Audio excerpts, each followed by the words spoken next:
Peer Kamil episode number 78 Wasim Urdu والا کی آواز میں۔ امامہ نے ابھی کافی نہیں پی تھی۔ کافی بہت گرم تھی اور بہت گرم چیزیں نہیں پیتی تھی۔ اس نے کسی زمانے میں میز کے دوسری جانب بیٹھے ہوئے شخص کو آئیڈیالائز کیا تھا۔ اس کا خیال تھا کہ اس میں ہر خوبی تھی، ہر وہ خوبی جو ایک مکمل مرد میں ہونی چاہیے، ہر وہ خوبی جو وہ اپنے شوہر میں دیکھنا چاہتی تھی۔ 8.5 سال گزر گئے تھے اور امامہ کو یقین تھا کہ وہ اب بھی ویسا ہی ہے۔ چہرے سے داڑھی کے ہٹ جانے کا مطلب یہ نہیں ہو سکتا کہ اس کو اب حضرت محمد صلی اللہ علیہ وسلم سے محبت نہ رہی ہو۔ اپنے ہاسپٹل کی کامیابی کے قصیدے پڑھتے ہوئے بھی امامہ اس کی اسی آواز کو اپنے کانوں میں گونجتا ہوا محسوس کر رہی تھی، جس آواز نے ایک بار اس کی زندگی کا سب سے مشکل فیصلہ آسان کر دیا تھا۔ وہ اس کے منہ سے کامیاب پریکٹس اور شہرت کا سن کر مسرور تھی۔ جلال نے زندگی میں انہی کامیابیوں کو سمیٹنے کے لیے 8.5 سال پہلے اسے چھوڑ دیا تھا، مگر وہ خوش تھی۔ آج سب کچھ جلال انصر کی مٹھی میں تھا۔ کم از کم آج فیصلہ کرنے میں اسے کسی دشواری کا سامنا نہیں کرنا پڑتا۔ تم نے شادی کر لی؟ بات کرتے کرتے اس نے اچانک پوچھا۔ امامہ نے مدھم آواز میں جواب دیا۔ تو پھر تم کہاں رہتی ہو؟ کیا اپنے پیرنٹس کے پاس ہو؟ جلال اس بار کچھ سنجیدہ تھا۔ نہیں، پھر اکیلی رہتی ہوں۔ پیرنٹس کے پاس کیسے جا سکتی تھی؟ اس نے مدھم آواز میں کہا۔ آپ نے شادی کر لی؟ جلال نے کافی کا ایک گھونٹ لیا۔ ہاں، شادی کر لی اور علیحدگی بھی ہو گئی۔ 3 سال کا ایک بیٹا ہے میرا، میرے پاس ہی ہوتا ہے، جلال نے بے تاثر لہجے میں کہا۔ آئی ایم سوری، امامہ نے اظہار افسوس کیا۔ نہیں، ایسی کوئی بات نہیں۔ اچھا ہوا یہ شادی ختم ہو گئی۔ It was not a marriage, it was a mass. یہ شادی نہیں تھی، ایک بکھیڑا تھا، جلال نے کافی کا کپ ٹیبل پر رکھتے ہوئے کہا۔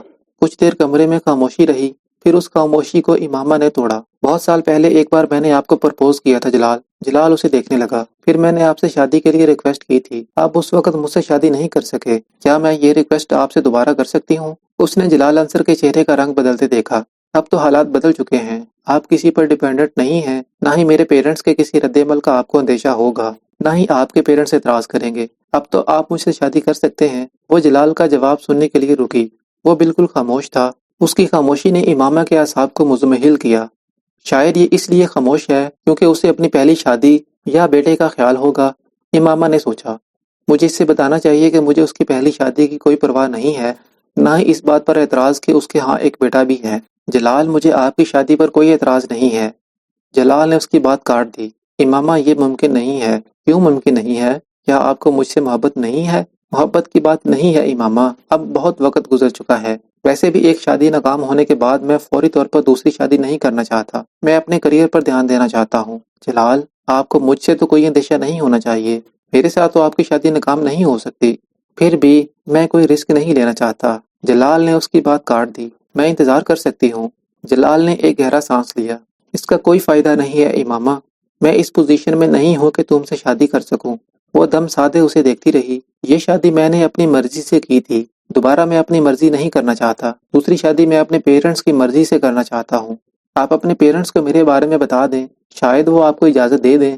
اس نے ڈوبتے ہوئے دل کے ساتھ کہا۔ نہیں بتا سکتا۔ امامہ دیکھو، کچھ حقائق ہیں جن کا سامنا مجھے اور تمہیں بہت حقیقت پسندی سے کرنا چاہیے۔ میں اپنے لیے تمہارے جذبات کی قدر کرتا ہوں، اور اس میں کوئی شبہ نہیں کہ کسی زمانے میں میں بھی تمہارے ساتھ انوالو تھا، یا یہ کہہ لو کہ محبت کرتا تھا۔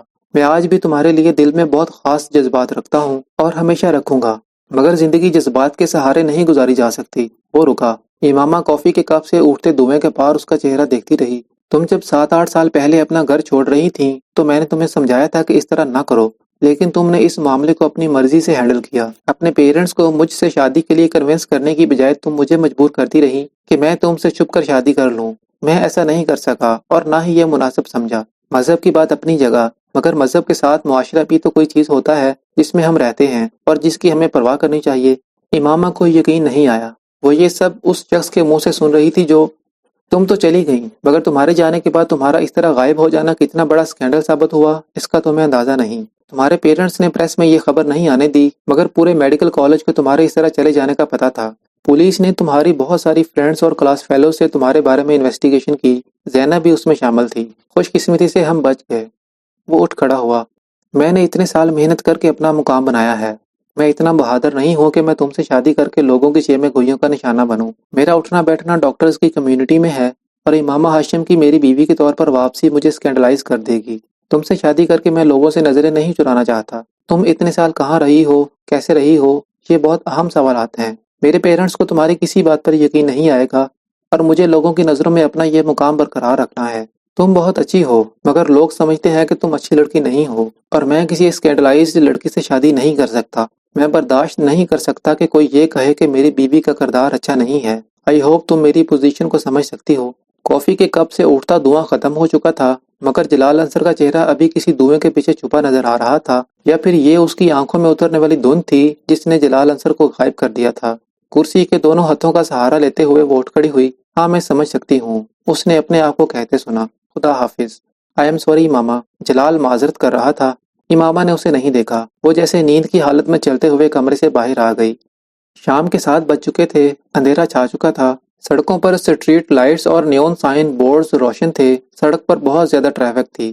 اس پورے روڈ پر دونوں طرف ڈاکٹرز کے کلینک تھے۔ اسے یاد تھا کسی زمانے میں اس کی بھی خواہش تھی کہ اس کا بھی ایسا ہی کلینک ہو۔ اسے یہ بھی یاد تھا کہ وہ بھی اپنے نام کے آگے اسی طرح کوالیفیکیشنز کی ایک لمبی لسٹ دیکھنا چاہتی تھی، بالکل ویسے ہی جس طرح جلال انصر کے نام کے ساتھ تھیں، بالکل ویسے ہی جس طرح اس روڈ پر لگے ہوئے بہت سے ڈاکٹرز کے نام کے آگے تھیں۔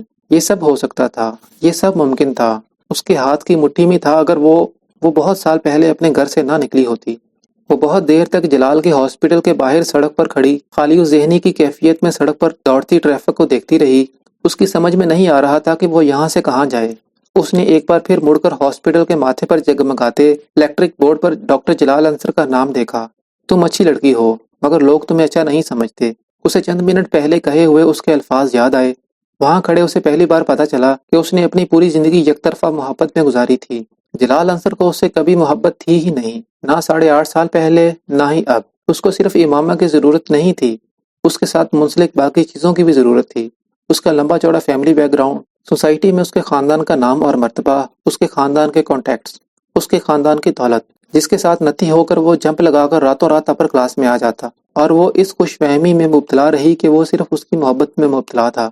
اس کا خیال تھا کہ وہ ایک بار پھر اس کے کردار کے حوالے سے کوئی بات نہیں کرے گا، وہ کم از کم یہ یقین ضرور رکھے گا کہ وہ غلط راستے پر نہیں چل سکتی، مگر وہ پھر غلط تھی۔ اس کے نزدیک وہ اسکینڈلائزڈ لڑکی تھی جس کے دفاع میں اپنی فیملی یا دوسرے لوگوں سے کچھ کہنے کے لیے اس کے پاس کوئی لفظ نہیں تھا۔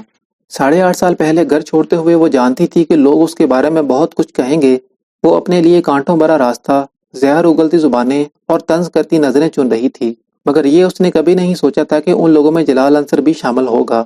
زہر اگلتی باتوں میں ایک زبان اس کی بھی ہوگی۔ وہ زندگی میں کم از کم جلال انصر کو اپنے کردار کے اچھا ہونے کے بارے میں کوئی صفائی یا وضاحت نہیں دینا چاہتی تھی۔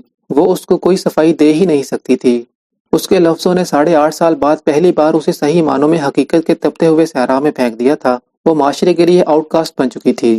تو امامہ ہاشم، یہ ہے تمہاری اوقات، ایک اسکینڈلائزڈ اور داغدار لڑکی، اور تم اپنے آپ کو کیا سمجھے بیٹھی تھیں؟ وہ فٹ پاتھ پر چلنے لگی، ہر بورڈ، ہر نیون سائن کو پڑھتے ہوئے۔ وہاں لگے ہوئے بہت سے ڈاکٹروں کے ناموں سے وہ واقف تھی۔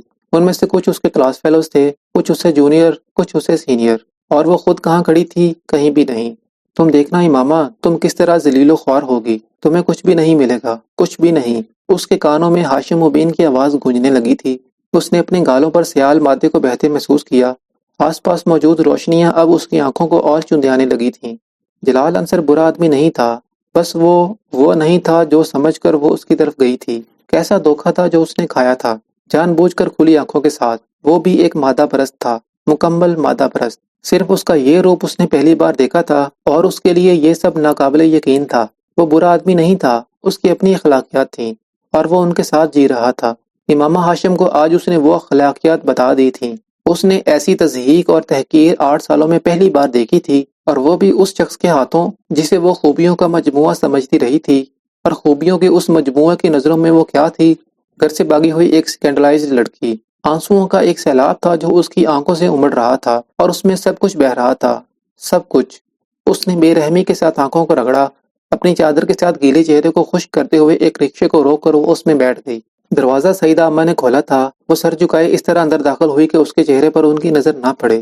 کہاں تھی تم امامہ؟ رات ہو گئی، میرا تو دل گھبرا رہا تھا۔ ساتھ والوں کے گھر جانے ہی والی تھی میں کہ کوئی تمہارے آفس جا کر تمہارا پتہ کرے۔ سعیدہ اماں دروازہ بند کر کے تشویش کے عالم میں اس کے پیچھے آئی تھیں۔ کہیں نہیں اماں، بس آفس میں کچھ کام تھا اس لیے دیر ہو گئی۔ اس نے ان سے چند قدم آگے چلتے ہوئے پیچھے مڑے بغیر ان سے کہا، پہلے تو کبھی تمہیں آفس میں دیر نہیں ہوئی، پھر آج کیا ہو گیا کہ رات ہو گئی؟ آخر آج کیوں اتنی دیر روکا انہوں نے تمہیں؟ سعیدہ اماں کو ابھی تسلی نہیں ہو رہی تھی۔ اس کے بارے میں کیا کہہ سکتی ہوں، آئندہ دیر نہیں ہوگی۔ وہ اسی طرح اپنے کمرے کی طرف جاتے ہوئے بولی۔ کھانا گرم کر دوں یا تھوڑی دیر میں کھاؤ گی؟ انہوں نے اس کے پیچھے آتے ہوئے پوچھا۔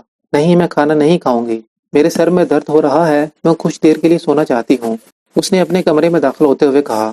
درد کیوں ہو رہا ہے؟ کوئی دوائی دے دوں یا چائے بنا دوں؟ سعیدہ اماں کو اور تشویش لاحق ہوئی۔ اماں پلیز مجھے سونے دیں، مجھے کسی چیز کی ضرورت نہیں ہے، اگر ہوئی تو میں آپ سے کہہ دوں گی۔ اس کے سر میں واقعی درد ہو رہا تھا۔ سعیدہ اماں کو شاید اندازہ ہو گیا کہ ان کی تشویش اس وقت اسے بے آرام کر رہی ہے۔ ٹھیک ہے، تم سو جاؤ، وہ جانے کے لیے پلٹیں۔ امامہ نے اپنے کمرے کی لائٹ آن نہیں کی۔ اس نے اسی طرح اندھیرے میں دروازے کو بند کیا اور اپنے بستر پر آ کر لیٹ گئی۔ اپنا کمبل کھینچ کر اس نے سیدھا لیٹتے ہوئے اپنی آنکھوں پر بازو رکھ لیا۔ وہ اس وقت صرف سونا چاہتی تھی، وہ کچھ بھی یاد نہیں کرنا چاہتی تھی، نہ جلال انصر سے ہونے والی کچھ دیر پہلے کی گفتگو، نہ ہی کچھ اور۔ وہ رونا بھی نہیں چاہتی تھی، وہ اپنے مستقبل کے بارے میں سوچنا بھی نہیں چاہتی تھی۔ اس کی خواہش پوری ہو گئی تھی۔